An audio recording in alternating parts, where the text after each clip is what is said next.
For decades, the standard model of education has operated as a rigid hierarchy.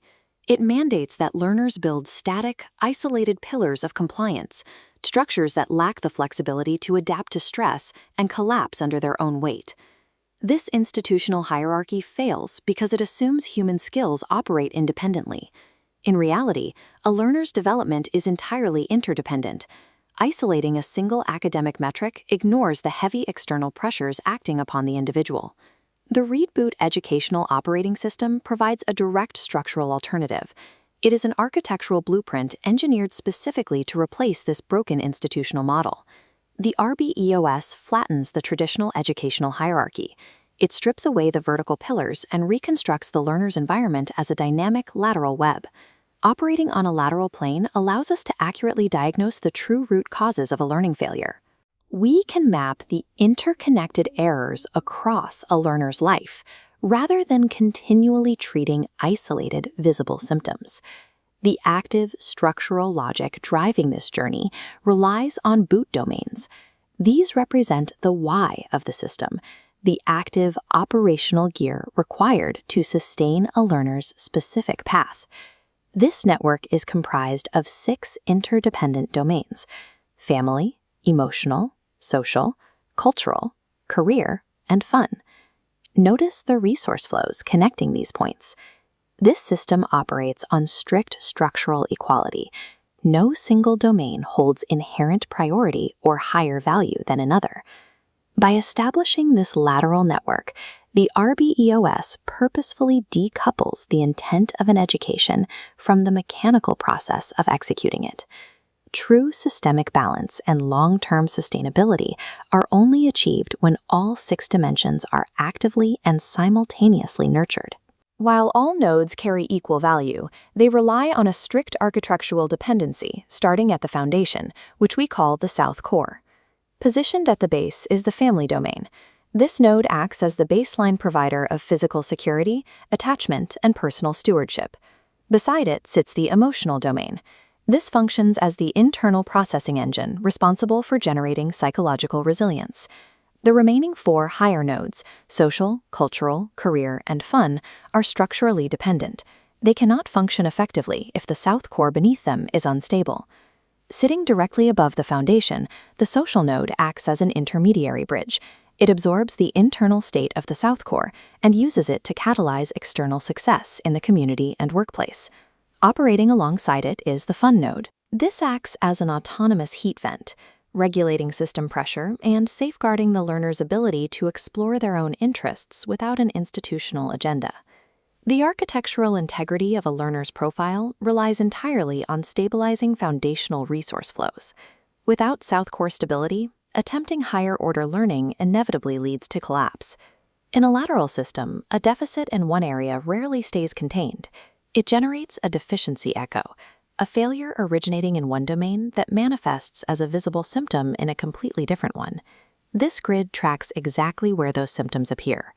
Because of our current cultural bias, the career domain is our loudest alarm, flashing an urgent warning whenever economic output drops. The standard institutional response is to prescribe professional retraining. That approach fails because it attempts to treat the surface symptom while completely missing the origin of the deficit. A collapse in professional output is frequently a deficiency echo. Tracing the failure backward, we often find the true root cause sitting in the emotional domain, where internal resilience has completely burned out. That exact same career failure could also be an echo originating in the family domain, where domestic instability forces the learner into a panic-driven survival mode state. The operational procedure we use to track these lines backward through the matrix is called root cause analysis. Utilizing this matrix allows interventions to target the actual foundational deficit. We stop wasting resources on superficial glitches and repair the system where it is actually broken. If the boot domains dictate the purpose of learning, we must now define the operational engine driving the physical execution. The how of the system is governed by maintenance capacities, operating as a strict 4-tier execution stack. At the base is MC1, the minimal viability threshold. It acts as a binary gatekeeper, verifying the learner possesses task-specific capacities before a new activity begins. Attempting a task without MC1 clearance results in somatic shutdown. When the brain is forced into a sequence it cannot process, it triggers a state of burnout. Because the system did not verify their readiness, the learner frequently internalizes this systemic failure as a personal one, resulting in intense shame and a complete withdrawal from the task. Once cleared, the data moves to MC2, Optimized Acquisition. This layer drives efficiency, utilizing specific metacognitive strategies to acquire new skills with minimal energy expenditure. The final layers, MC3 for Workflow Mastery and MC4 for Dynamic Adaptive Capacity, validate that the learner can execute these skills reliably and maintain them amidst environmental chaos. Strict adherence to this sequence protects the learner's psychological core. It guarantees operational, real-world competency over shallow institutional compliance. To operate this system, we must eliminate the passive, time-bound label of student and replace it with the autonomous, agentic role of the learner. Guiding this learner requires a closed-loop control mechanism, bifurcating educational expertise into two highly specific, independent roles. First is the ReadBoot coach, the diagnostic architect responsible for long-term strategy, managing the enhancement plan, and executing root cause analysis. The coach operates under a strict philosophical mandate. Any failure in the system is treated as a flaw in the plan or the educational resource. It is never a flaw in the learner. The second role is the ReadBoot facilitator. This is the contextual sensor on the ground who manages the immediate environment and the execution of specific tasks.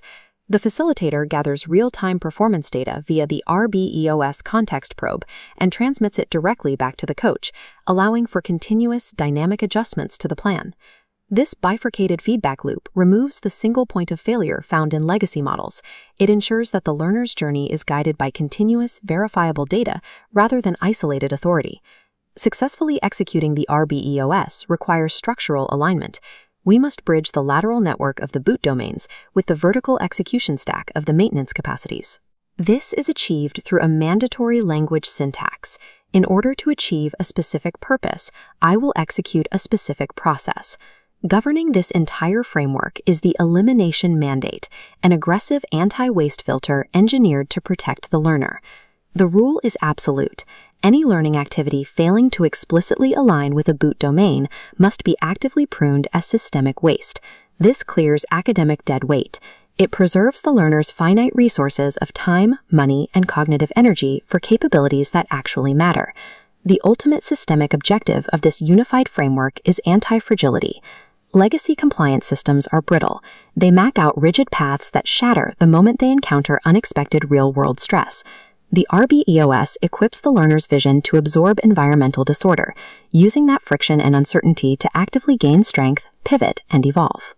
By abandoning static pillars in favor of an interdependent diagnostic web, the ReadBoot Educational Operating System successfully transitions education into a stable, anti-fragile framework for sustaining lifelong human competency.